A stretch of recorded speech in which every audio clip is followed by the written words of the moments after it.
Erev Tov Rabotai, we are continuing with our Mishna Yomi Masechet Eruvin. We are up to Perek He Mishnah Zayin. Today's Mishnayot should be Leilun Nishmat Neria ben Svetlana Ranbai ben Eliyahu ben Burchai Israelov Menuchatam Began Eden. Amen. The Mishnah returns to the subject of Tichum. As we learned in chapter 4, a person's Tichum is measured from his place of residence when Shabbat begins, which is ordinarily his home. However, if one places a Eruvin Tichumin elsewhere, its location becomes his place of residence and his Tichum is measured from there. In order for a person's Tichum to be measured from his place of residence, whether his home or his Eruv, he must be within 2,000 amot of it at the moment Shabbat begins. Our Mishnah begins with the case of someone who is within 2,000 amot of either his home or his Eruv, but not both. Mishna Yomi, someone who was out in a field to the east of his house as Shabbat began. V'amar livno arev li b'marav, and he had told his son before Shabbat, make an eruv for me to the west of my house. B'marav, or he was out in a field to the west of his house.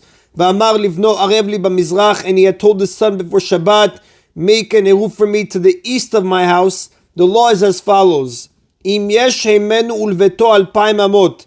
If there are 2,000 amot or less between him and his house, ul eruvo yoter mikan, but more than 2,000 amot between him and his eruv, mutar lebeto, then he is allowed to use the tichum of his house, ve'asur le'eruvo, and he is not allowed to use the tichum of his eruv. Now, although he wanted to make a Shabbat residence where his son put the eruv for him, he cannot use that place because he was not within 2,000 amot of it when Shabbat began. Since his eruv was ineffective, we assume that he wants his house, which is within 2,000 amot, to be his place of residence for Shabbat, and he therefore receives the tichum of his house. Now, whoever can see diagram A, brought down the arts elucidated, will visualize how the Mishnah is describing the case. Now, this is different from what we learned in chapter 4, Mishnah 7, which taught that someone who sets an ineffective eruv is no tichum at all and is restricted to his 4 amot. There, the person was stranded as Shabbat began, and his attempt to set an eruv showed that he wanted his place of residence to be where his eruv is and not where he was stranded. Since his eruv was ineffective, he has no tichum at all. But in our case, he is within 2,000 amot of his home, and he certainly wants that to be his place of residence if his eruv is not effective at all. And the Mishnah continues, Le'eruvo alpayim amma, if on the other hand there are 2,000 amot or less between him and his eruv, ulbeto yoter mikan, and more than 2,000 amot between him and his house, asur lebeto, then he is not allowed to use the tichum of his house, umutar le'eruvo, but he is allowed to use the tichum of his eruv, because he is within 2,000 amot of it, and that is where he wishes to make his Shabbat residence. And that is brought down in the arts elucidated diagram B. Now, the same is true of the eruv and the house are both within 2,000 amot. Since he wanted to fix the place of his eruv as his residence rather than his house, the eruv takes effect and becomes his residence for that Shabbat. Now, the Mishnah speaks of a case where only his eruv is within 2,000 amot, so it should correspond to the first case where only his house is within 2,000 amot. But like we said, the same would be true if the eruv and his house are both within 2,000 amot, the eruv would take effect, and not the house. Now, if a person's house is in a city, the entire city is considered his place of residence, and his tichum is measured from the city's borders. If he makes an eruvet tichumin to travel farther, he must place it outside the city's borders for it to have any effect. The Mishnah illustrates this. Hanotenet eruvo bi'iburah shel ir. If one places his eruv in a structure that is in the extension of the city, meaning he places it in a building that is within 70 and 2/3 amot of the city, or according to Rabbi Meir in Mishnah 2, even in an open area that is within 70 and 2/3 amot of the city, as the Rav points out. Lo asav lo chlum, the Mishnah says. He has accomplished nothing, meaning his eruv does not have any effect, since that structure is included in the city's borders in any case. Now, it is an effect like putting an eruv in his house, which changes nothing. If, however, he placed it even 1 amah outside the city's borders, meaning 1 amah beyond the last structure that is included in the city, mashiniskar hu mafsid. then his Eruv takes effect, with the result that whatever distance he gains in the direction of his Eruv, he loses in the opposite direction. So for example, the Rav explains, if one places his Eruv 1,000 amot east of the city, his new Techum now extends 2,000 amot from his Eruv in every direction. So while he may walk 3,000 amot beyond the eastern border of the city, 1,000 to his Eruv and 2,000 past it, he may walk only 1,000 amot beyond the western border of the city. Therefore, he has lost in the west what he has gained in the east. Now, the Rav explains from the Mishnah's statement that he loses in one direction what he gains in the other. We see that the area of the city itself does not count towards the 2,000 amot measured from the Eruv. So for this reason, he loses only the number of amot to the west of the city, 1,000, that he gains to the east, but he does not lose the area of the city, and that's brought down in diagram C. And that is the end of Mishnah Zayin. In Mishnah Chet, the Mishnah discusses laws of two cities that are within 2,000 amot of each other, and the two cities are separated by more than 141 and 1/3 amot, so that they are not counted as one city, like we spoke about in Mishnah 2.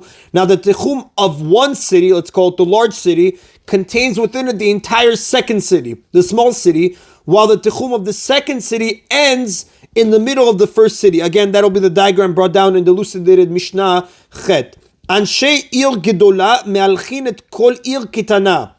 The residents of a large city may walk through all of the small city that is within their Techum, and it counts as just 4 of the 2,000 amot in that direction, which the Rav explains, if the small city is entirely within the Techum of the larger one, it's obvious that people in the large city may walk all the way through it. Now, the Mishnah did not have to say this, and therefore the point of the Mishnah must be that the small city does not count towards the Techum of the large city except as 4 amot.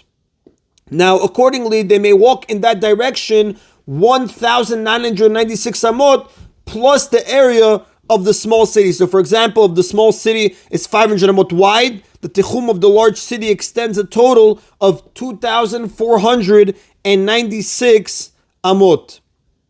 And that is how the diagram explains it. But